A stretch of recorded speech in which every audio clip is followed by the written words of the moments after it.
Ya, lalu sejauh apa kebangkitan sektor pariwisata di tanah air? Kami akan mengulasnya secara eksklusif bersama dengan Sandiaga Uno, Menteri Pariwisata dan Ekonomi Kreatif Republik Indonesia. Halo Pak Sandi.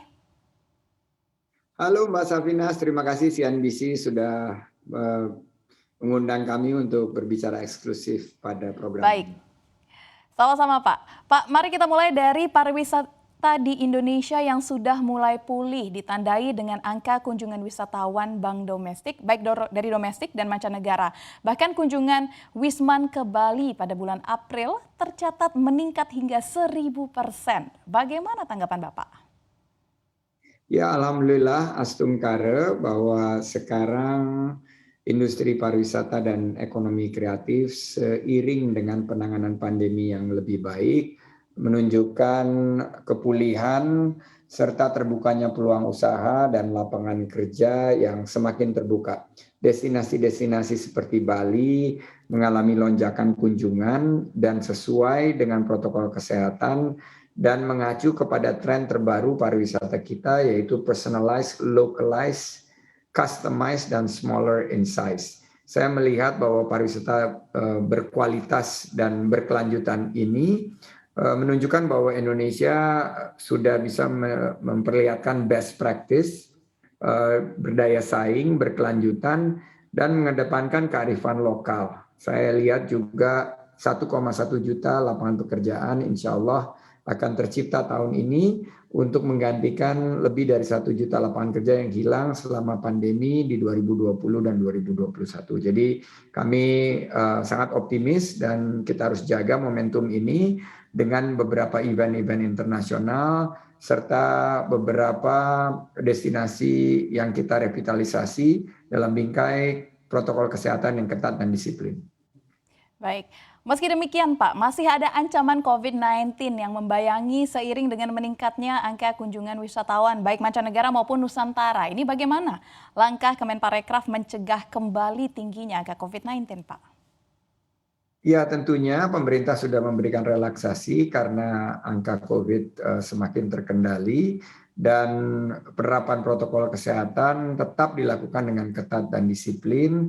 Baru saja kami melakukan kebijakan pelonggaran aktivitas masyarakat, memperbolehkan masker untuk dilepas di area terbuka, namun di area tertutup atau indoor tetap kami memastikan penerapan protokol kesehatan yang ketat dan disiplin.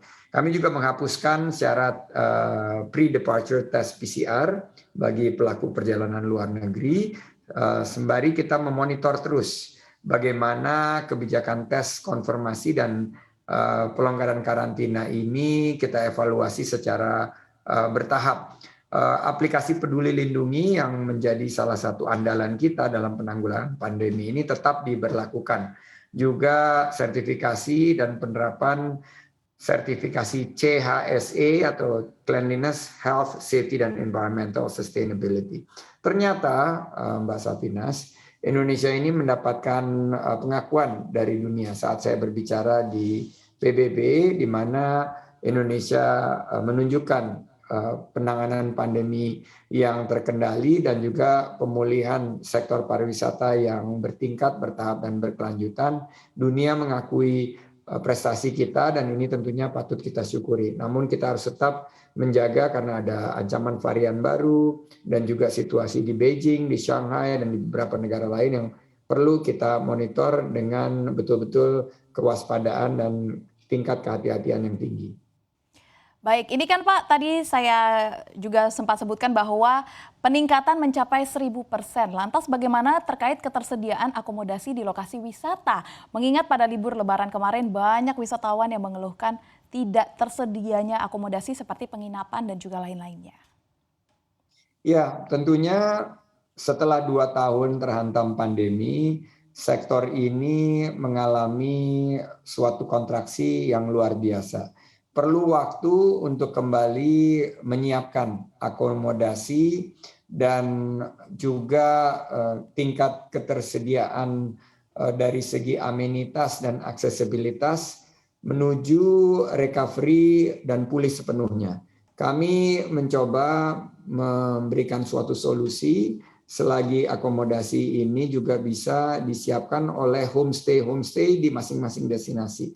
Jadi pariwisata ini sekarang pariwisata yang berkelanjutan, pariwisata yang memberikan suatu aspek keberadilan, sehingga bukan hanya hotel-hotel yang terisi di atas 80%, tapi juga homestay maupun sarana hunian pariwisata. Di tahun 2021 kami bersama dengan Kementerian PUPR membangun beberapa sarana hunian pariwisata yang totalnya mencapai lebih dari 1.000 unit, dan ternyata ini juga kita bisa hadirkan di beberapa kawasan strategis pariwisata nasional, mulai dari Morotai, Tanjung Kelayang, kebetulan saya sekarang ada di Belitung, Raja Ampat, Wakatobi, Bromo Tengger Semeru, selain dari 5 destinasi super prioritas, yaitu yang ada di belakang saya, Danau Toba, Mandalika, Labuan Bajo, Likupang, dan tentunya Borobudur. Ini yang kami harapkan akan membuka peluang bahwa pariwisata itu bukan hanya untuk kelas atas, tapi juga pariwisata yang ada di kelas menengah ke bawah. Baik, Pak, ini Indonesia National Air Carrier Association atau INACA juga menyebutkan jumlah ketersediaan pesawat ini tidak sebanding dengan lonjakan jumlah penumpang pesawat. Bagaimana Kemenparekraf mengatasi hal ini? Ya, itu yang tentunya kami petakan setelah kami melakukan roadshow ke Australia, ke Timur Tengah, juga saat kami menghadiri South Asia Travel and Tourism Exchange, bahwa peminat wisatawan ke Indonesia dari luar negeri, wisatawan mancanegara ini sangat tinggi. Oleh karena itu kami berperan aktif dan berkolaborasi bersama dengan perusahaan maskapai internasional maupun maskapai milik anak bangsa untuk menambah kuantitas ataupun jadwal penerbangan ke Indonesia, terutama minat untuk ke Bali. Program promosi dan skema kerjasama terpadu ini kita lakukan melalui suatu jalinan co-branding dan perusahaan maskapai atau wholesaler di originasi maupun juga di destinasi di Indonesia. Memang kami menyadari ada keterbatasan jumlah pesawat, namun dengan kolaborasi dengan maskapai penerbangan internasional, kami yakin kita bisa meningkatkan jumlah penerbangan, jumlah keterisian dari pesawat-pesawat, jumlah tempat duduk, sehingga kunjungan wisatawan mancanegara ke Indonesia ini akan semakin meningkat dan mendorong semakin geliatnya pembangunan ekonomi kita, dan juga ternyata ini juga akan mendorong peluang usaha dan lapangan kerja. Ternyata penerbangan-penerbangan lain mulai terrevitalisasi. Jadi saya melihat bahwa jika kita melakukan langkah-langkah kolaborasi dengan code sharing, dengan flight arrangement antara maskapai nasional, maskapai domestik, dan maskapai internasional, ini jumlah seat capacity atau kapasitas tempat duduk ini bisa ditingkatkan. Baik, lantas apakah maskapai asing ini akan segera sepenuhnya diizinkan masuk ke Indonesia? Jika memang nantinya diizinkan, kapan kira-kira nih Pak akan diberlakukan?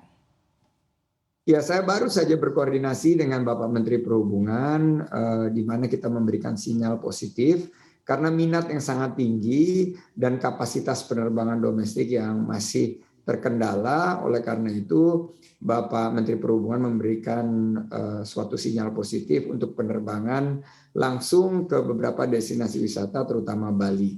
Jadi beberapa maskapai penerbangan internasional seperti Emirat, Qatar, maskapai Turkish Airlines, dan juga dari regional maupun dari Asia akan terus didorong penerbangan menuju ke Indonesia. Kami juga bekerja sama dengan Kementerian BUMN agar Garuda dan beberapa maskapai milik pemerintah bisa meningkatkan jumlah penerbangan langsung ke Indonesia maupun juga maskapai swasta yang dimiliki oleh domestik maupun juga regional. Saya meyakini bahwa secara bertahap tiket pesawat ini akan turun harganya seiring dengan penambahan seat capacity. Jadi kepada para wisatawan kami menghimbau mohon sabar, tapi juga pada saat yang sama kita akan menambah secara signifikan jumlah penerbangan, rute penerbangan maupun juga slot-slot penerbangan bagi maskapai internasional.